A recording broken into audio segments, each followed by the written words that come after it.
There is no correlation between size of playlist and impact of that playlist in your speed. Placement in a playlist is also really important. The last thing you want to be doing is landing on a playlist that's got 50 tracks in it and being the 50th track. It's going to drive streams. Alex Breeze, music entrepreneur, CEO and founder of Unheard Music. Instead of your focus being on achieving 10,000 streams a week, why don't you switch your focus to making £10,000 this year from your music?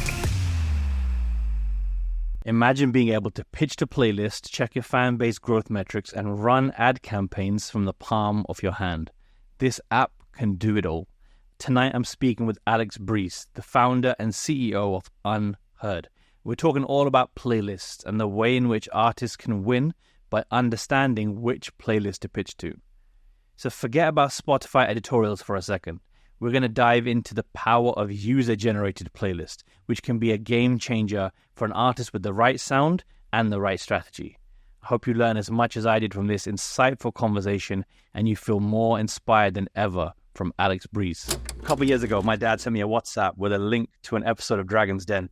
And he's like, Yaz, there's a music marketer on the show, have a watch. And I was honestly fascinated by the business model, fascinated by not only you bringing an artist to perform before your pitch, but also how data powered everything inside the Unheard platform. Can you give us a bit of insight into how that tech and really connecting all your socials and music streaming services into the data dashboard began your idea of Unheard in the first place?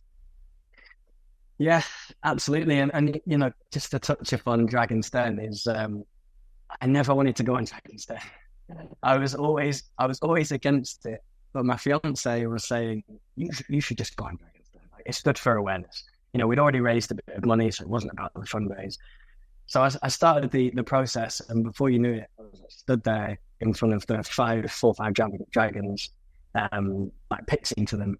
And actually, it was a brilliant experience because it did raise our awareness. It was great for me. You know, I think personal development is key to your own founder journey. And certainly for me, it was that high pressure environment where I felt like I learned a lot.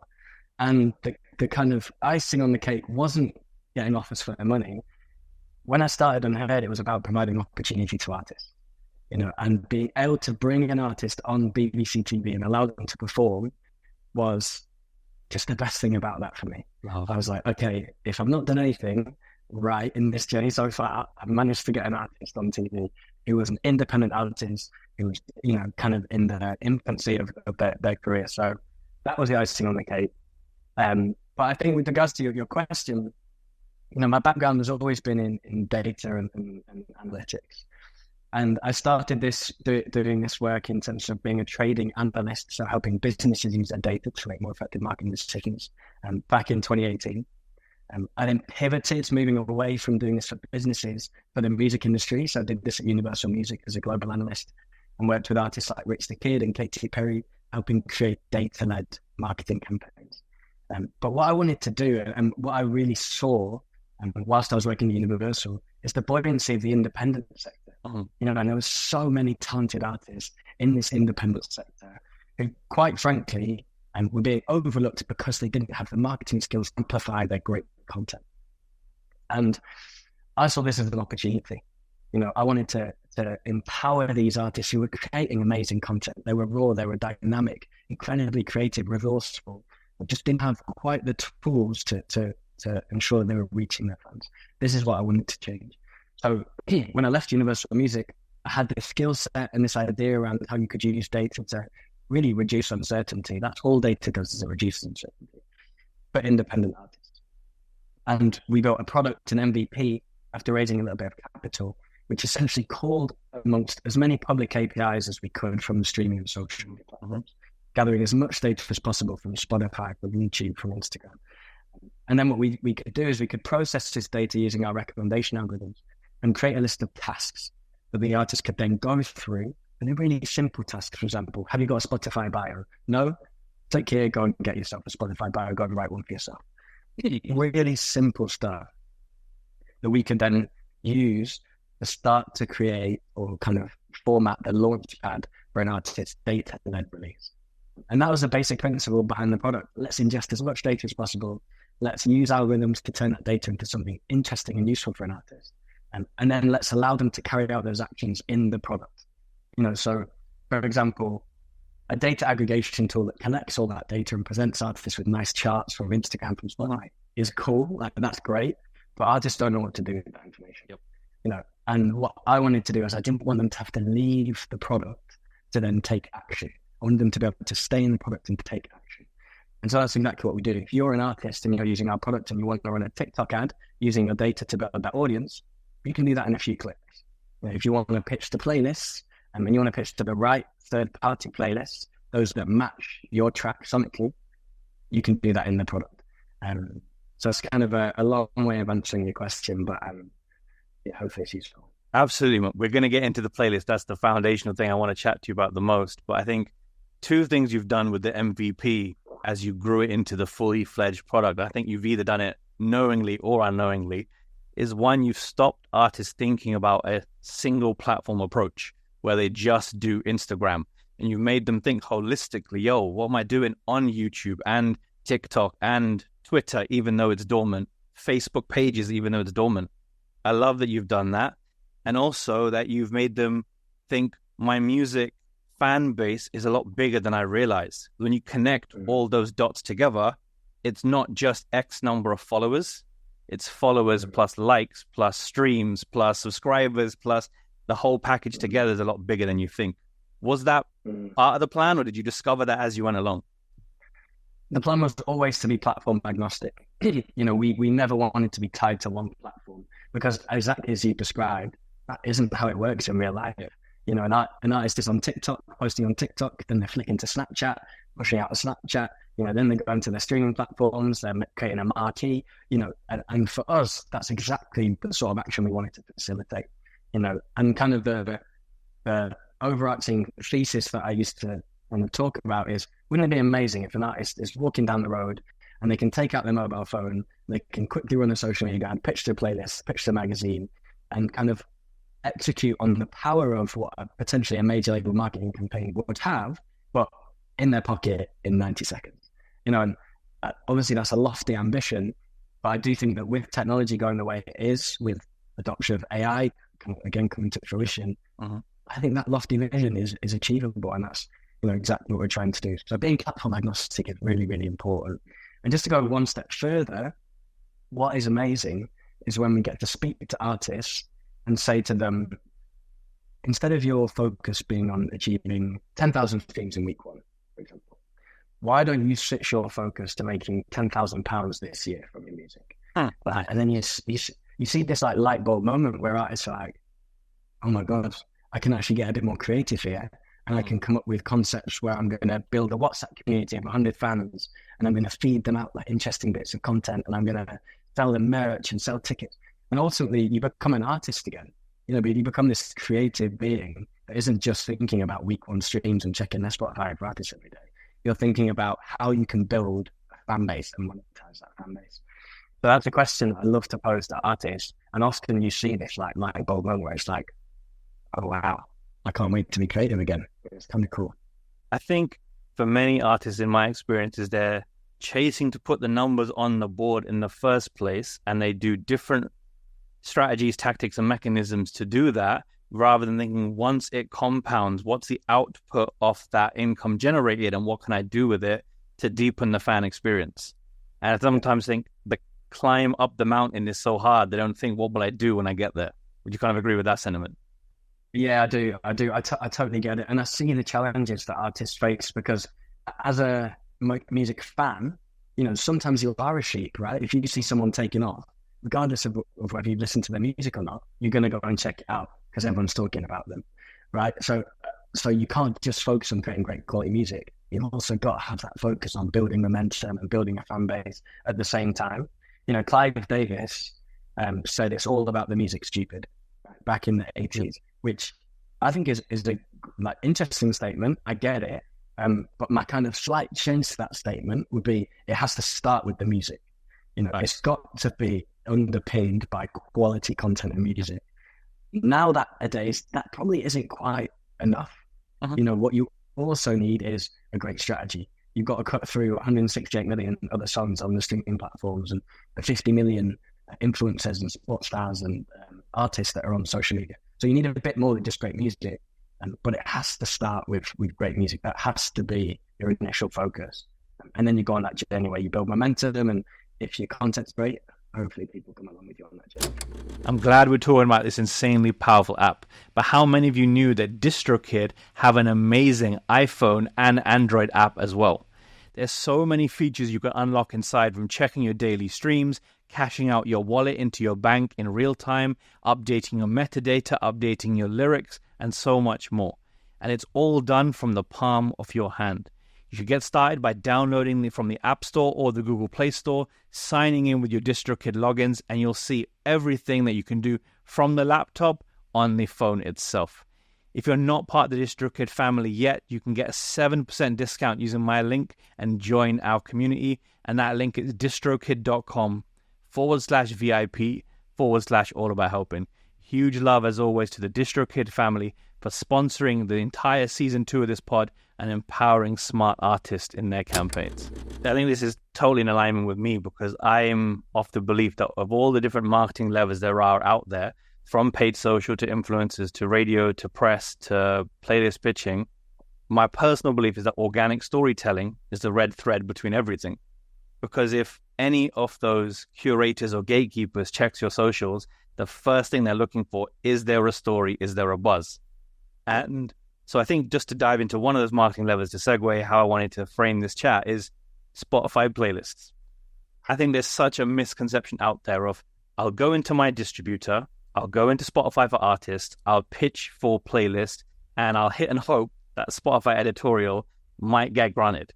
But you don't find out until release day, unless you work with a high impact platform and they can tell you you're going to be the face of this playlist on release. And so why is Unheard different in the way that you pitch to independent playlist curators rather than Spotify Editorial curators? That's my question. Yeah, it's a great question. And we frame our third-party playlisting in a couple of ways, right? Third-party playlists can be really useful to drive streams initially. Now, they're not going to drive necessarily the same sort of numbers that you're going to get by an Alter or a Pollen or a Fresh Finds, but they're going to drive numbers to build that momentum. Mm-hmm. And what we want to do with that initial momentum, to be really honest with you, is you want to trigger the algorithms, such that you then start to pick up algorithmic streams, and you're not reliant on third-party playlists anymore. You don't have to use our tool, to some extent. But it's really useful to get the numbers going.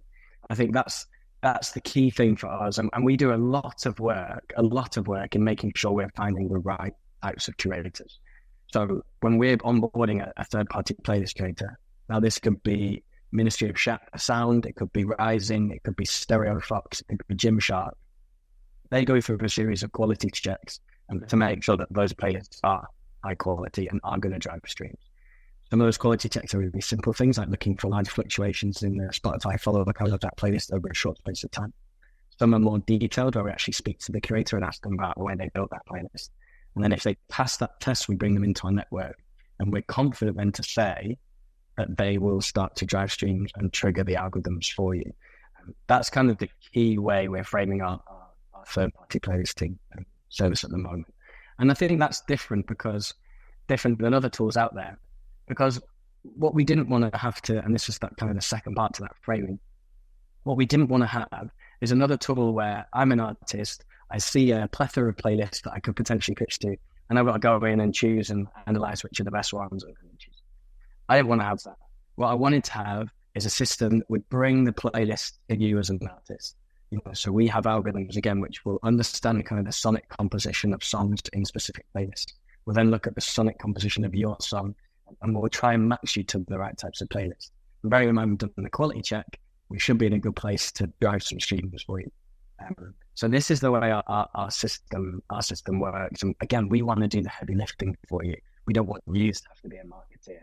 Now, there are caveats to this, right? In that if your song isn't up to standard, to be really candid, up to standard being defined as not been mixed, not been mastered. Yep. I'm not talking about the creativity that someone has when it comes to songwriting or production, but really simple things. Has it been mixed? Has it been mastered? Does it sound good in the ears? Is it heard in the ears?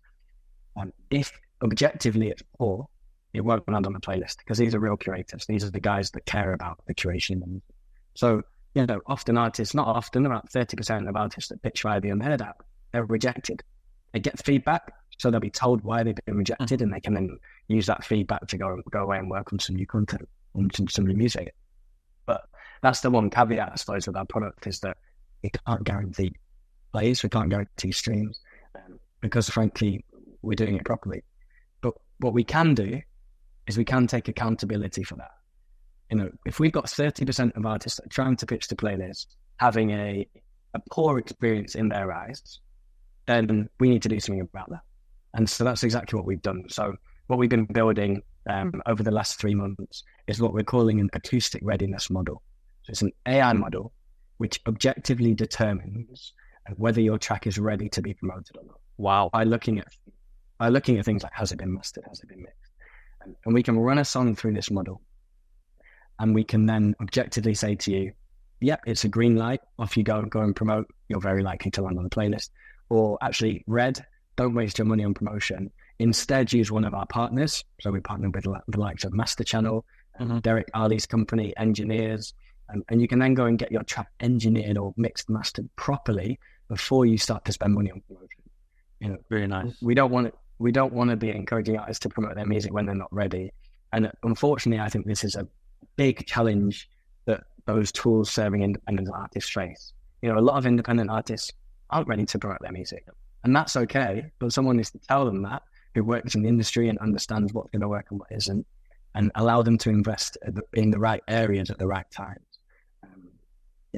Do you know what? I think as the product, Unheard already does so much of the heavy lifting for you, because when you pick which song you want to pitch to playlist for, they give you the impact score, the popularity score, and they're dictating which ones we think have a high probability of you getting pitched. And if that's a percentage, I believe that you have it marked as. And I think artists who take the lazy approach and just think, what's the biggest one? I'll pay for a pitch. No wonder they could be disappointed with their rejection, and some honest feedback and criticism, not criticism, but feedback of why they didn't get that successful placement. I think it all comes down to actually putting the effort in. And I know you've talked about doing this on the go, but perhaps it is something that needs to be done in a calculated way with somewhat of a spreadsheet or a tactical way of marking. I'm going after 1, 2, 3, 4, 5, 6, 7, 8, 9, 10 playlists. I'm paying per pitch. So this is the total amount I'm going to spend. How do you kind of help artists kind of devise their plan, I guess I should say, which ones they're going after off the recommended playlist? Yeah, it's a great question. And just to touch on a point you made there is no correlation between size of playlist and impact of that playlist on your streams. Great. Like you said, there are some huge playlists which are very dormant, and there are some small playlists which are very, very active and engaged. And I think the way we help artists to make the right decisions is we order the playlist in order of impact. So not size of playlist, but impact that is likely to have on your streams. We also have, like you said, the probability score, so the likelihood or propensity of you landing on that playlist, which filters into the way we're recommending those playlists. So we do a little bit of work in the back end to make sure we're serving you the right playlist. But what we also try and do is one of the recommendations on the app, away from playlisting, is around downloading a marketing calendar and a marketing plan. Now, this is absolutely key. In fact, the two most valuable services on the app that I think are most valuable, that no one uses, so please, if you're listening, go and use it, because it's free, is to download a marketing planner, go and download that, and you can book a call with a marketing expert. It's free. You get a 15-minute call with me or one of the team. Right? And I think that's the most valuable service, because if you come to us and say, my budget is 50 quid or my budget is 200 quid, we will show you how you should best spend that. And then we'll pop that into your marketing calendar. You can take that away, schedule your releases around your budget, and away you go. You've got that strategy that has been taken from, I'm not the most experienced person in the music industry or at Unheard in the music industry. We hired a guy called Paul Truman, who's our first adult that we've hired. That's what we kind of call him. And he came from AWOL, where he joined when it was a tiny startup and left as the general manager, VP of international marketing, worked for Little Sims, Jerry Cinnamon, Mumford & Sons, And, you know, you have the opportunity to get on a call with someone like that for 15 minutes as an independent artist. You just can't get that anywhere else, you know. So I think the strategy, even away from playlisting, is the place to start, which will then inform, you know, how you should be doing your playlisting campaign. I think that's key, man, because like, you know, if you fail to plan, you plan to fail, right? Benjamin Franklin. And I really believe that sometimes artists have created this stigma, I believe, in society where they just are convinced that there's no point pitching to a user-generated playlist because they charge for submissions. And I think that really does need to be broken. Yes, there are some bad types out there. And yes, there are bot-filled playlists, no doubt. Don't go to them. But there are this really core group of curators who just care about discovery of new music. And if you were in a, I don't know, new country music playlist, and you've made a country song that is from a small up-and-coming artist, and if you're placed somewhere in the middle of that playlist, I think you can genuinely grow. I always use the metaphor of like the sandwich. If you have a song before you and a song after you, if your song in the middle doesn't sound different to the other two, it's a good fit. And if it sounds like it sticks out for mixing, for mastering, for sound direction, it's not a good fit to that playlist. What are your thoughts on like people pitching, paying to get in playlists, and the health and authenticity of a playlist curator, do you think? So, like, there are some great authentic curators out there, like you said. I think of people like Nasco at Stereofox, amazing guy, like it's literally an encyclopedia of independent music. And Sharp at Rising, you know, like, there are some great people out there creating awesome playlists, and those are the people you want to reach, and those are the people we look for our product. But I think that one of the bigger challenges that maybe the narrative faces, you know, the narrative around playlist pitching, is that it should be 90% of an artist's focus. You know, and artists, because it's been such a whirlwind over the last 4, 5, 6 years about how impactful playlists are. You must land on New Music Friday. You must land on, you know, Nike playlist, Pollen, whatever it might be. Artists think that if I pitch the playlist, that's my answer, you know, and that's all I should do. And if I get on a playlist that is botted and I get 100,000 streams, who cares? I've got 100,000 streams. Well, like, actually, you know, and Spotify have now changed the way they rank, so they're punishing for this, which is great. But actually, an artist's focus should be 10-15% of their strategy should be playlisting. You know, not 80-90%. And then 10-15% should be on the preparatory phase beforehand. You know, does my content sound great? Does it look great? 10-15% should be on that marketing strategy. 10-15% on organic socials. 10-15% on building your fan community, 100 super fans. You know, and I think that is the biggest shift in mindset that artists need to start to have is, yes, playlisting is important, but it should be 10-15% of my focus. And just to touch on your point around placement, you know, placement in a playlist is also really important. You know, the last thing you want to be doing is landing on a playlist that's got 50 tracks in it and being the 50th track. That isn't going to drive streams. You know, you want to be closer to the top of the playlist. And it goes back to the Clive Davis thing. Like, if your music is great and if it sounds great, you're probably going to be placing it at the top of that playlist because it's a great track. Something that helps there as well with playlist placement is the relationship with those curators. So again, we spend a lot of time, our head of promo, James, spends a lot of time with these curators, making sure we foster healthy relationships such that when people receive a submission from an unheard artist, they think it's going to be decent and they're going to place it higher in their playlist. That's the thing we really try and work on. Yeah, I think that's really important, actually, so that it's a message of trust and authority that when they receive a submission from Unheard, it's not just spam, for lack of a better word. It's a genuine, we think this is the actual vibe of the playlist you curate, and we've chosen this artist specifically for you. I think that's very, very important, so that it maintains the integrity of their playlist as well as your relationship, as well as your reputation. Yeah, totally. And, you know, we built a playlist curator marketplace. So playlist curators log into this marketplace. They receive submissions through this marketplace. They can easily review their songs, you know, using a slider across various components, and they can also need free text. So and basically we built that almost with playlist curators, you know, because we wanted to build something that was useful for them, that they would find easy to use, easy to log into, easy to leave feedback. Because again, we want to foster those relationships to say, in the same way that we're building our artist tool for artists, we're building our playlist tool for curators. So it's really, really important. So then when does an artist need to think that pay per pitch model is maybe not too junior for me, but maybe I'm evolving to a stage where I want a team built around me? When is the right time to go to Unhurd and say, can I use your in-house human team to actually pitch me to the right people, and I entrust you with a larger budget and you make the best decisions and you customize the pitches instead of me writing a chat GPT little one that I did on the side? When is that right time in your eyes? Yeah, great points. Whilst you mentioned the chat GPT, we've actually just built a layer on top of GPT-4 called unheardmusic.ai. And so you can go to, this is a spoiler alert exclusive. I'll give you a couple of exclusive now, actually.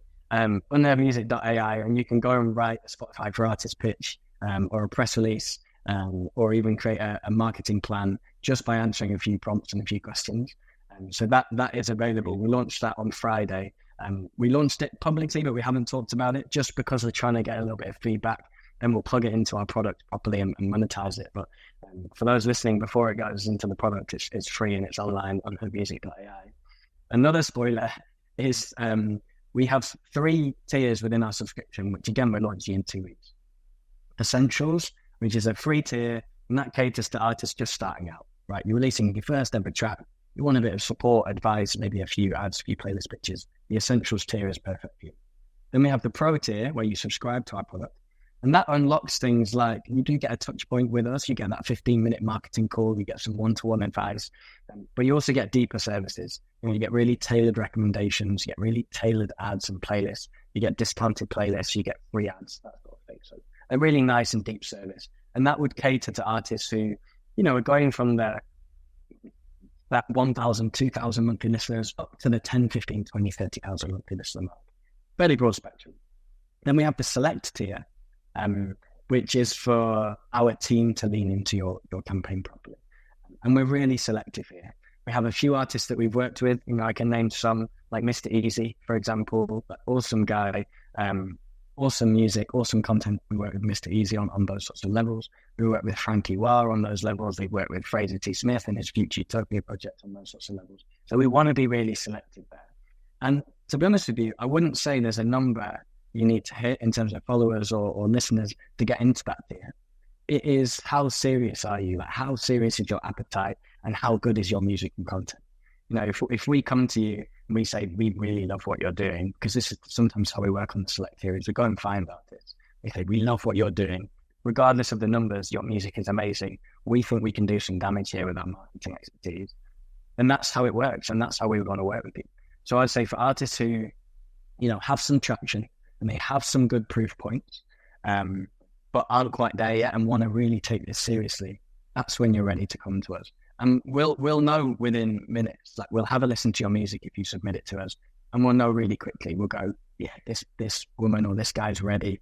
Let's get them in. Or we'll provide you with feedback and we'll say, not quite now, but it sounds great. We'll keep an eye on it. So I wouldn't want to put a number on it, because I think that does an artist's creativity injustice. But I do think that if you're there musically and content-wise, we would certainly be interested in working with you. I think that's exactly what I was hoping for. Like, it's not about a number, it's about the hunger.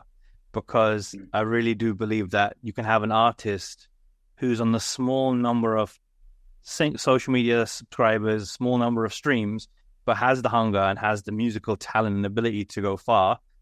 And conversely, I'm afraid you can have the artists who are the total opposite. They're massive and they have a huge number of plays, but the music was created with a large team of people that almost did it for them, and that musician just showed up, recorded, and didn't do any of the hard work. There was a team behind them and an engine behind them that did everything, and the art is lacking, for some lack of a better word. 100%. And, names that spring to mind, like Emma Rubin, who was on Dragon's Den with us. What an amazing artist. Like, so creative, so talented. Doesn't have the numbers yet, but I'm sure she will in time. But we absolutely wanted to work with her. Biawi is another one who we had at our event at the Great Estate last week. Amazing artist. Actually, she has quite a lot of traction now. Sam and Emma, who were this amazing duo. I went and gave a tour in Manchester at a music college there. And these two guys reached out to me afterwards, sent me some music, and I loved it. I thought it was amazing. They had no traction whatsoever, but we invited them to come and perform at the Great Escape Tour, and they were great. So I think, again, it is all about the music, and like that will dictate and determine whether we want to work with you more closely. I heard this analogy where that you're in your ikigai and your true purpose when the Venn diagrams of your life all align. And from what I'm seeing of you, you have this wonderful ability to want to help artists. You have this incredible insight into data and decision making. And you have also not only this business acumen, but also the strategic side to you. And there's a whole other heap of different elements. And I can just feel that you're just in your ikigai right now, man. Like you're just right in that sweet spot where you just got to continue the process, doing what you're doing, and you're going to be unstoppable. I feel that. That's so kind. I'm actually blushing. If you could see now, I am blushing because actually I think I'm just very lucky. I'm very fortunate. I've got amazing people around me, like whether that's investors, supporters, friends who are on this journey with me and are really guiding me properly. I think, and also I feel very, gratitude is a thing that you've got to carry with you when you're on this journey, because it's really lonely. There are lots of highs, lots of lows. You sacrifice a lot. There's no balance in your life whatsoever, to be really honest. But I love it. I feel like I'm very fortunate to be in this position where, Willard Oritz is one of our investors, who's the chairman of Cobalt, founder of Haywall, sold it to Sony. And, I get to speak to him. Like, that's just amazing. I get to learn from him. Then with Hazel Savage, she was sold her company Museo to SoundCloud. She's an advisor and an investor. Matt Spetzler from Francisco Partners, all these amazing people that are kind of guiding this journey. I feel very lucky. I'm certainly not the smartest guy, and hopefully this is inspiration is probably too strong a word, but for those people that maybe aren't great at school or have never been the smartest, like, that's me. I've never been the smartest guy, but what I am, and I'm passionate about this, and I'm committed to it, and I'm hardworking. I'm very fortunate. Dude, I think that's the perfect place to leave it. Thank you ever so much for coming on the pod. I appreciate you greatly. Closing remarks, where can an artist sign up for Unhurd? Where can they get started with their first campaign? And what would be your one last closing piece of advice for them to get started and get going quickly? Yeah. So I would say I'll do something interesting. You can have my email address. So send me an email, alex@unhurd.com, and we'll come back to you. If you want to sign up to the product, visit our website, www.unhurd.com, spelled UNHURD. There you can sign up to the product and find out more information. If you're on your iPhone, you can also download on the App Store. Just search for Unhurd and you'll find us there too. The piece of advice I give is do it and test. So what I mean by that is, if you're thinking about posting a piece of content, post it and then learn from it. Has it resonated with your audience? If it hasn't, that's cool. Post a different type of content. See if that resonates with the audience. Same with music. Put it out. Does it resonate? If not, it's the best you've done and you want to pivot slightly, great, pivot. It's the same with building a business and a product. Do it, test it, iterate. Do it, test it, iterate. So that's what I'd say to artists as well. That's phenomenal, bro. I fully agree. Yeah, the test and learn mindset, it doesn't have to be perfect. It just has to be one step closer. And that's that mindset for as many years as it takes to get there, for real. 100%. Someone once said to me is, if you've released the product and you're proud of it, it's too late. So get your product out early and then test and iterate and then become proud of it over time. You're a legend, man. Thank you ever so much. I appreciate you big time. Thanks, man.